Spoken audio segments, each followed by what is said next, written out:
Welcome to Charged Up Studio Live, where small business owners get charged up for success. Are you a small business owner?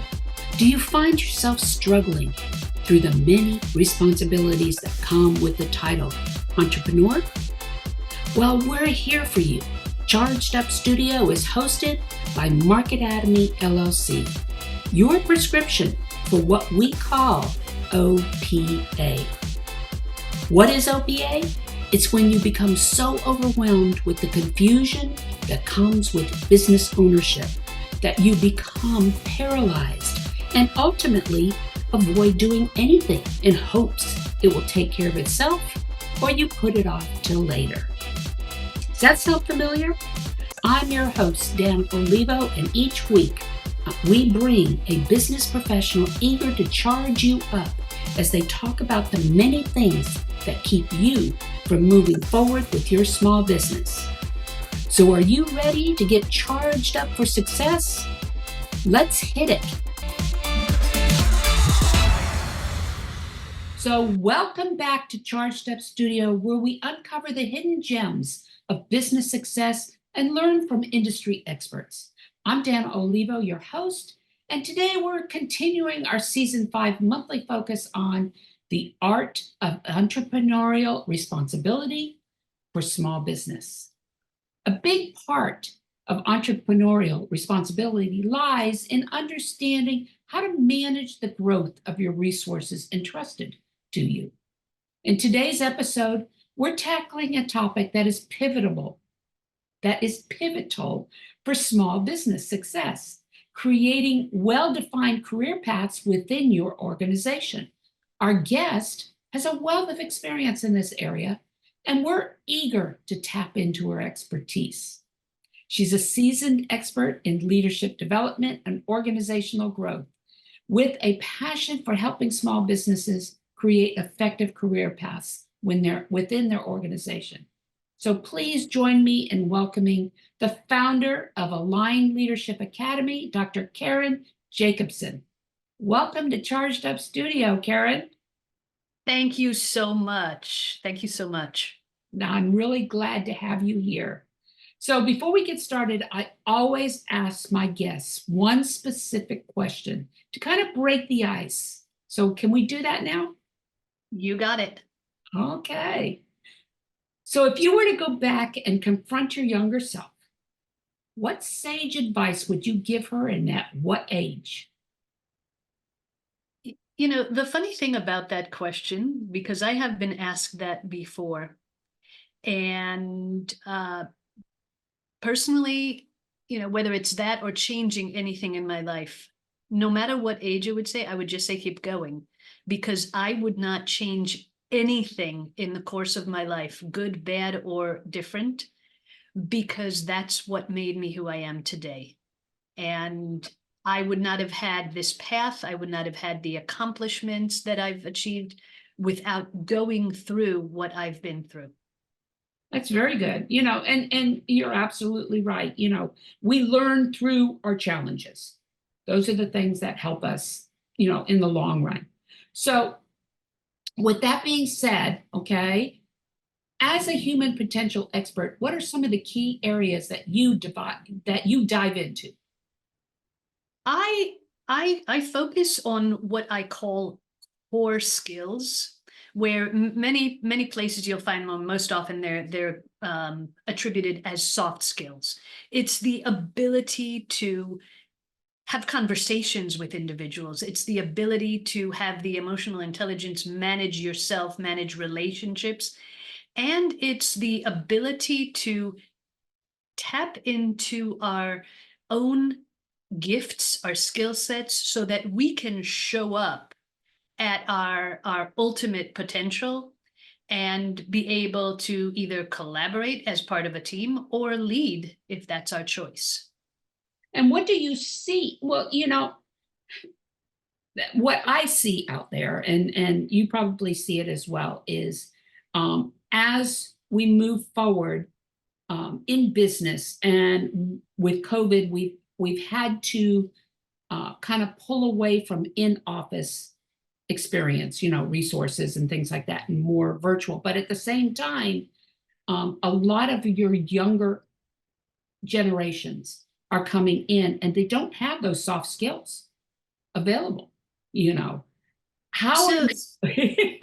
yes, yes. So go ahead. Ask the Yeah. second part of the How, question. how do you manage that multi-generational divide between those like myself and you and things like that? And we grew up in an era where we learned how to communicate. We learned how to do face-to-face interviews and express our where with another generation that is so used to behind the screen. Yes, absolutely. And one of the areas of focus is actually being able to also build a multi-generational workforce. And and I think it's important to differentiate, every generation will have their labels.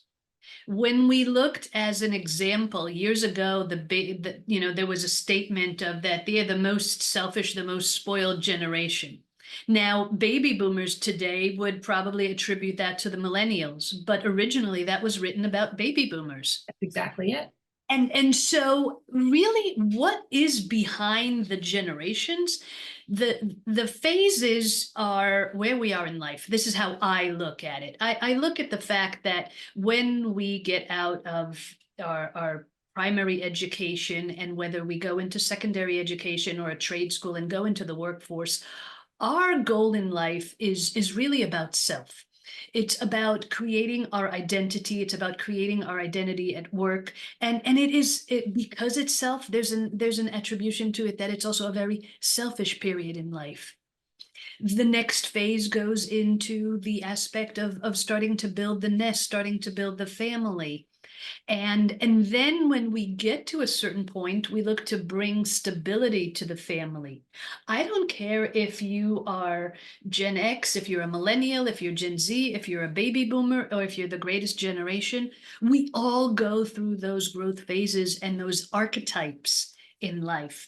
At a certain point, we get to a phase in life where some of that does not matter anymore, and we look to build the next stage. We look at our retirement, which, by the way, is happening tremendously within the baby boomer generation. While some cannot retire because of the fact that we've spoiled children and given them everything that they need, and have incurred these huge credit card debts and still have to work to pay off, there's also the aspect of people are having a different quality of life and the idea of being able to contribute longer. That being said, there still is an exit, and there are high-level CEO, C-suite positions that are now being left open without necessarily the proper succession for people to move in. Yeah.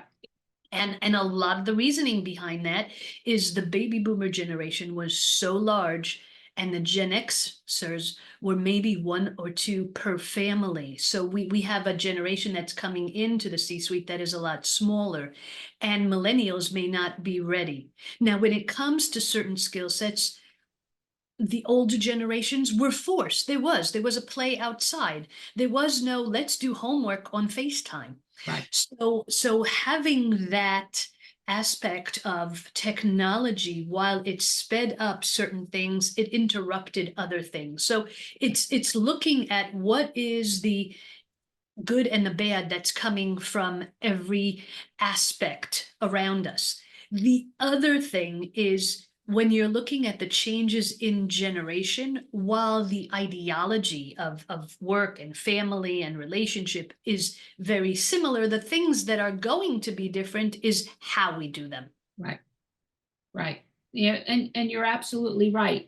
But still, crossing over those generations within the workforce poses a lot of challenges as in itself, because of the fact that a lot of your younger generation, they really don't know what it is that they're good at, or that they could actually apply themselves to grow.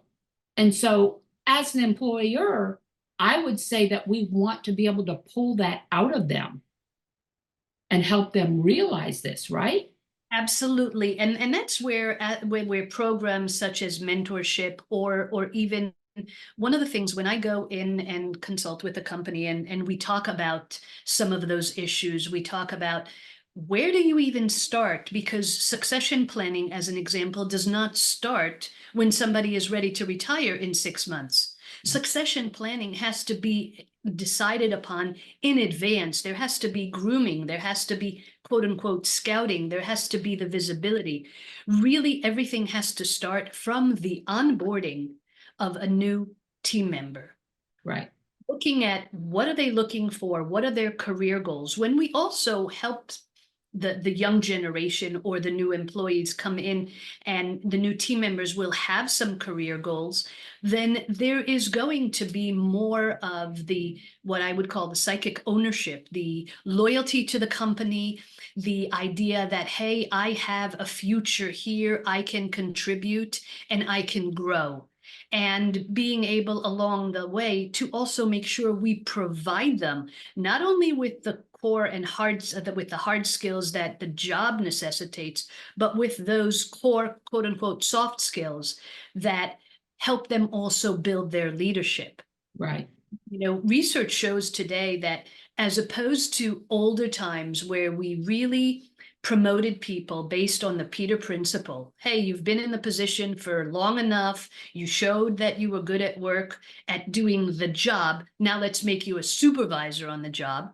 Today, 93% of promotion is about emotional intelligence Yeah. and the ability to relate to other individuals. And that doesn't matter whether it's up and down the ladder, across of the peers and your team, but your ability to, number one, manage your emotions, manage situations, as well as manage relationships with other people so that you can lead effectively. And that all comes with the actual, training that we're talking about. The advancement training that we're talking about is teaching, or engaging them, and I'm talking resources here, employees here, engaging them in situations where we can try and find out, you know, how can we help them as far as this is concerned. Um, yeah, I know. Absolutely, absolutely, Dan. And that Yeah. is something that actually is across the board. One of the companies that I'm consulting with right now, I'm working with their executive team, and we're actually going across the department. And it's a department in a larger organization. And the executive leadership team probably spans from late 30s into maybe somewhere early 60s. So I've got, executives that are that are 2 to 3 years away from retirement. And on the other hand, a young man who had just come in and is now a new leader promoted from a supervisor level. Now, while there's certain things that they have received within the organization, like how to write a report, how to give feedback, those again are tactical. Right. Tactical training is not necessarily going to give Yeah. strategies on how to connect and communicate and how to really enhance your Right. team Right. and how to relate and motivate. Those are other things that we find that with organizations, even in some of the best organizations that provide leadership programs, there's a gap in some of those skill sets. I absolutely agree with you. There's, there are times the ability to be able to not emote, but to empathize and to be able to see something before it happens is a unique talent. Is a unique talent. And to be able to understand how to watch for those, which is critical in leadership, I would think, is, you know, right, And also further, not just to be able to foresee some of those issues, to know how to diffuse them in right, advance, how to make sure they don't happen, but furthermore, the ability to stay neutral and not allow that to affect yourself. And the beauty in some of those skill sets that we're talking about is they are things that are learned. Some of them are going to be learned naturally by aging and life experience. Right. But by the same token, those same skill sets can be brought in earlier on and taught to individuals in order to expand their ability. And the key thing is, if we take situations where, oh, let's, I've had organizations in the past where I've gone in and like, well, we want we want you to come into our conference and do a keynote on emotional intelligence. And that happened to be, for instance, in the technology industry. So I go in and the room is packed, and they come in and they spend an hour and walk away with, oh, I took a ton of notes and this is so enlightening and I could, but what happens later on? Yeah. Yeah.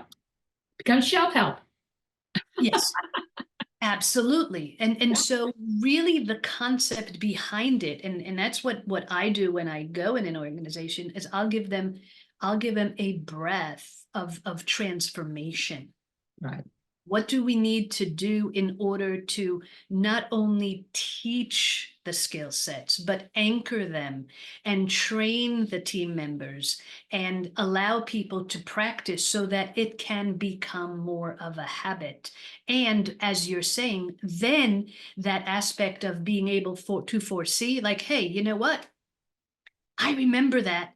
And I remember even practicing that, and there it is. Now I can respond rather than react. Right, exactly. So what are some of the key benefits that small businesses can expect when they implement or develop a career path for their resources? What do you think are some of the key benefits that they can be expecting? So we tapped on a couple of them already, and the first two that we tapped on is that psychic ownership.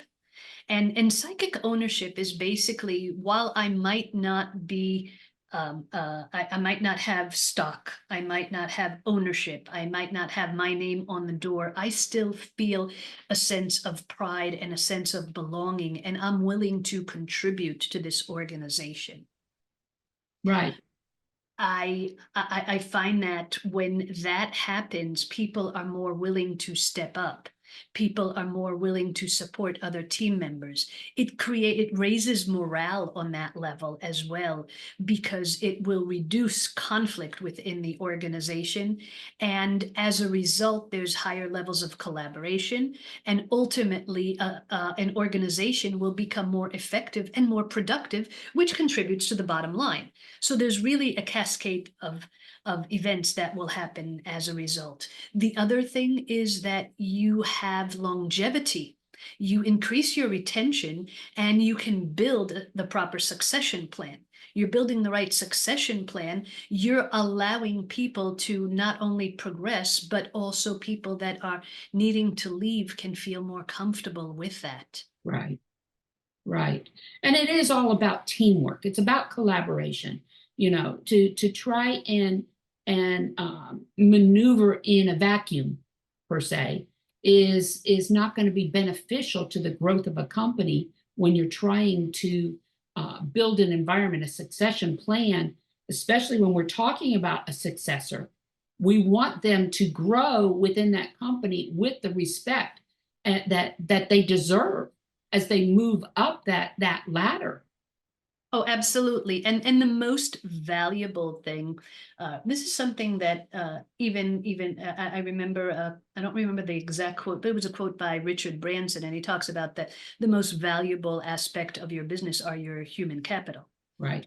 And and if you treat your people well, they will support the company.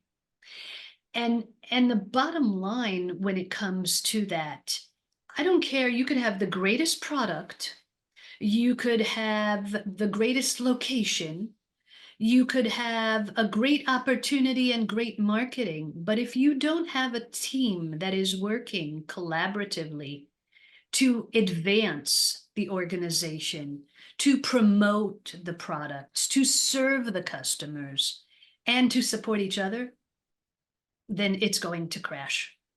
And that brings up another, another important aspect to what we're talking about, and that boils down to the feeling for the company itself and the customer experience that's happening.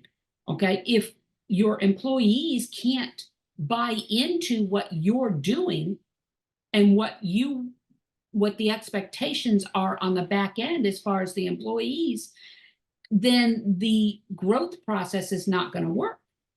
So being able to communicate, I'm trying to think of how I want to put the words on this is Well, I hear you, and what that brings to mind to me, because that's one of the reasons why yeah, we created Aligned Leadership Academy. right. And aligned, the concept of alignment is alignment from within and alignment from without. So if you take the big picture, it's knowing that on a level there's alignment between the mission, the vision of the organization at large, the team that I belong to, and myself as a team member, but also with how I now serve the community or the Right. customer or the client, whoever that might be.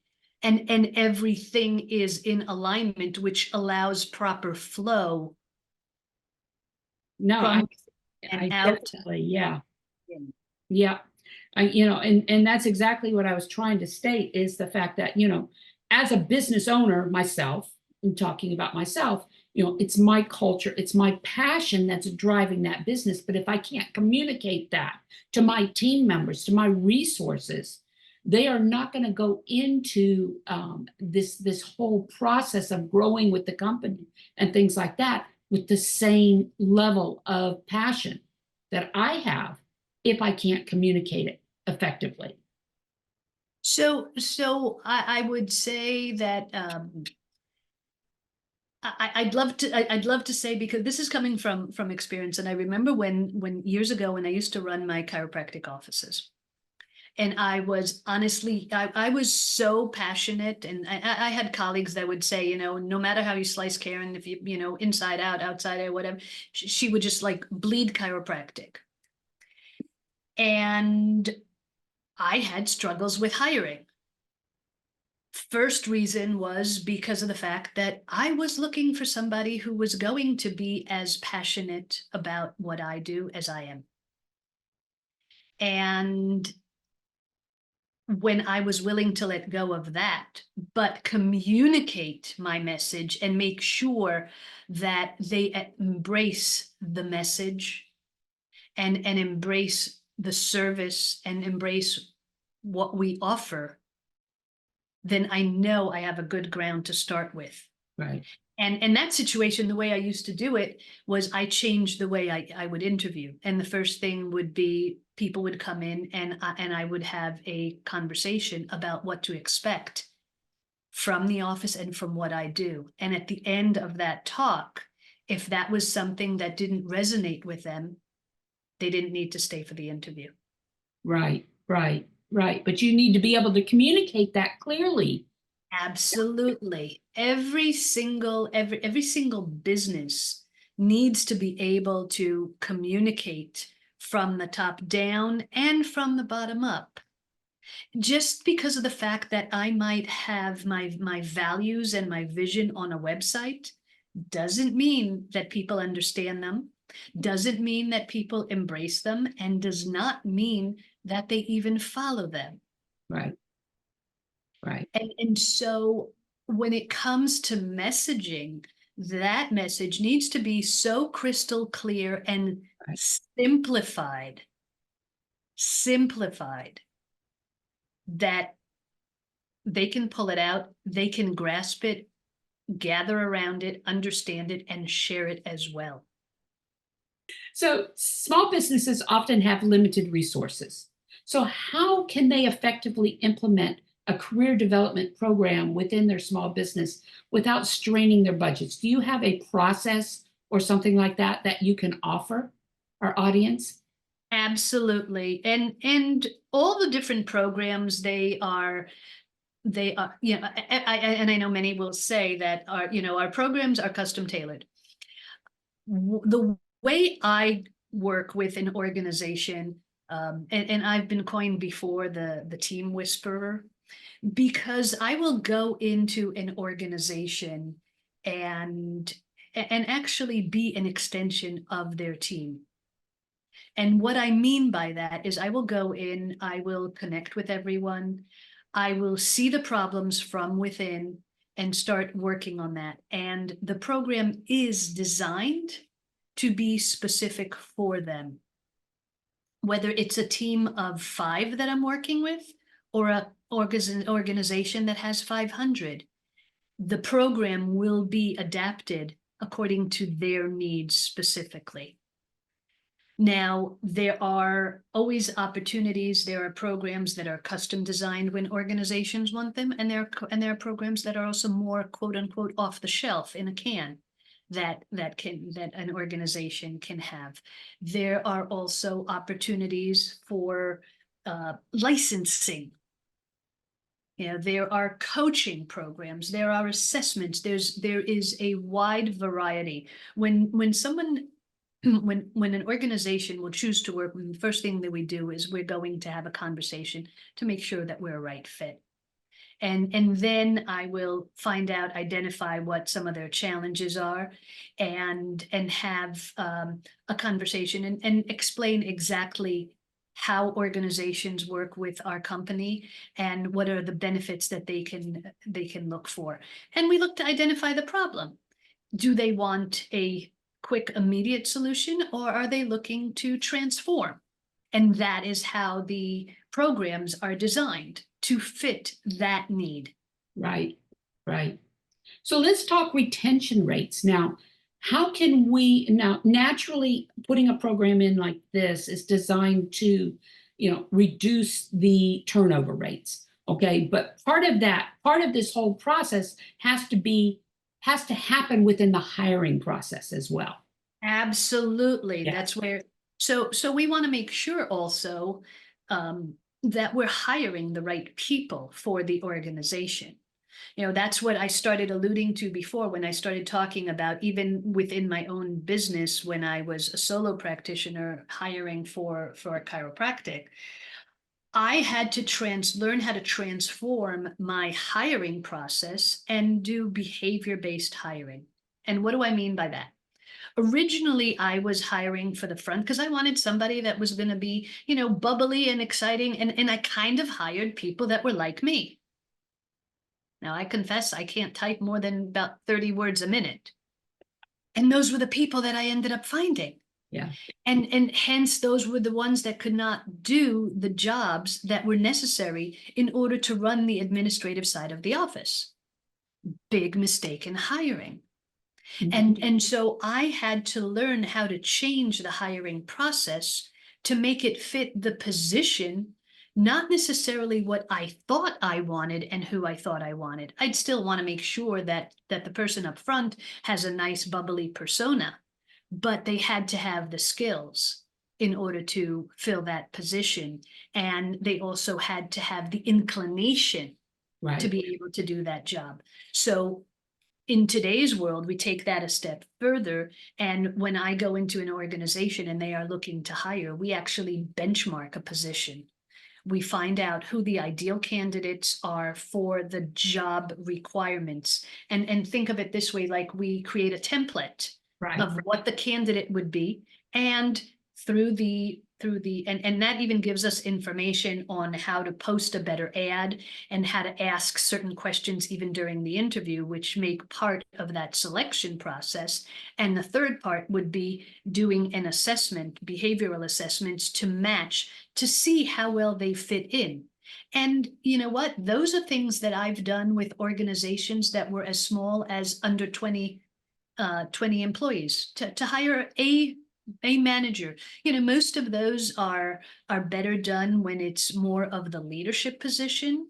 You don't need to go to that extent if you're going to hire customer service, but there's still aspect of understanding who the right type of customer services individual might be, and still be able to hire based on their behavior style. Right. Exactly. So how can small businesses strike a balance between fostering employee growth, and their immediate operational needs? The first thing would be to always look at what you have and who you have, Right, and provide them with the skill sets and fill the gaps. So an immediate action that a business owner can take right now is looking at, who do I have on my team? How well do I know them? How well do I know their skill sets? How well do I know, are they really the right fit for the right position? So often we end up with somebody because they were a recommendation from a friend or a neighbor, and they kind of fell into that position, especially in small businesses where a lot of it might come through referrals. And we're not necessarily always hiring based on skill and match.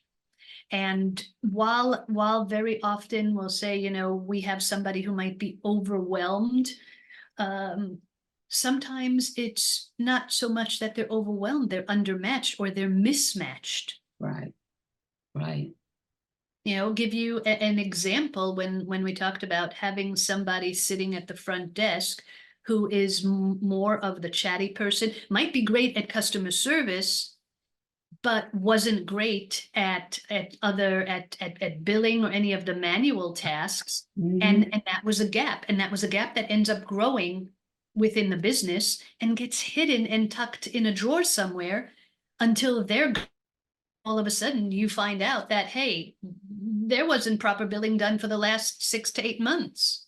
right, right. No, definitely, definitely. So, what advice do you have for small business leaders who may be hesitant or unsure about embarking on this journey?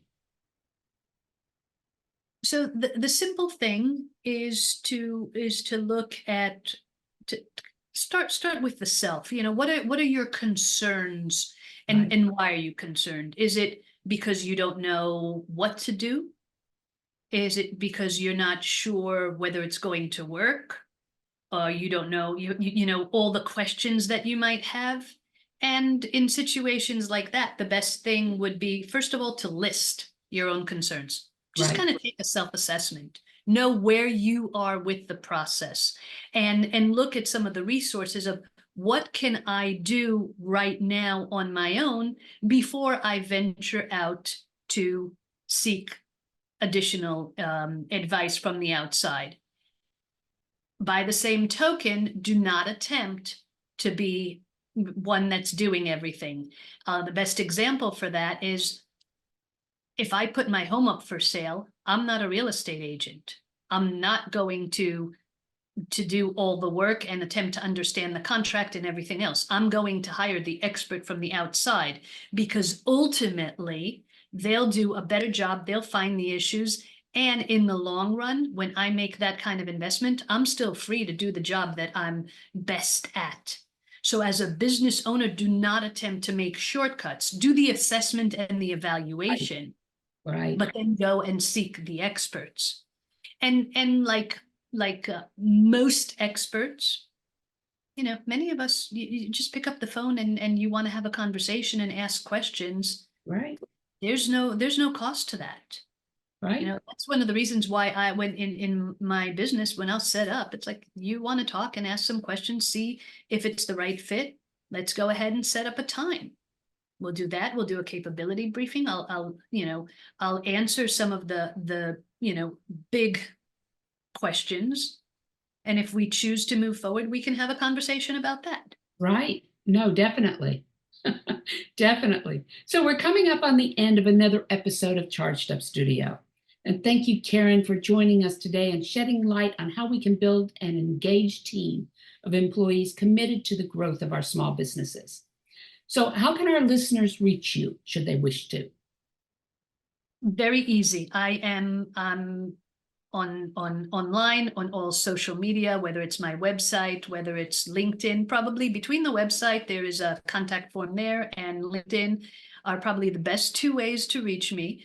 And that would be Dr. Karen Jacobson, Jacobson. Those would be the easiest ways. You can also connect, follow on what's it, whether it's Facebook or Instagram or any of those. There's always something that I'm posting, and again, right there's a lot of complimentary guidance that one can see, whether it's watching the YouTube videos or listening to some of these wonderful podcasts. This podcast, once it's done, it lives on my website as well. So, and there are tons of others. There's lots of information that an individual can glean from just watching, reading, and listening. All those are available. And all of Karen's information and contact information will be included in the transcripts of this podcast once it drops. That concludes our podcast for today. Please leave a review on any of the streaming platforms you're listening to us on, or go to our Charged Up Studio Facebook page and leave a review there. Charged Up Studio is the product of Marketatomy LLC and Marketatomy.academy, the e-learning system designed specifically with the micro business owner in mind. For more information and to register for any of our many courses, go to Marketatomy, Marketatomy.academy. Once again, this is Dana Olivo, your host for Charged Up Studio. And thank you once again, Dr. Karen Jacobson, for being our special guest today. And for everybody else, let's go out, have another charged up week. And next week, I'll bring you another special guest. Talk to you later. Bye-bye.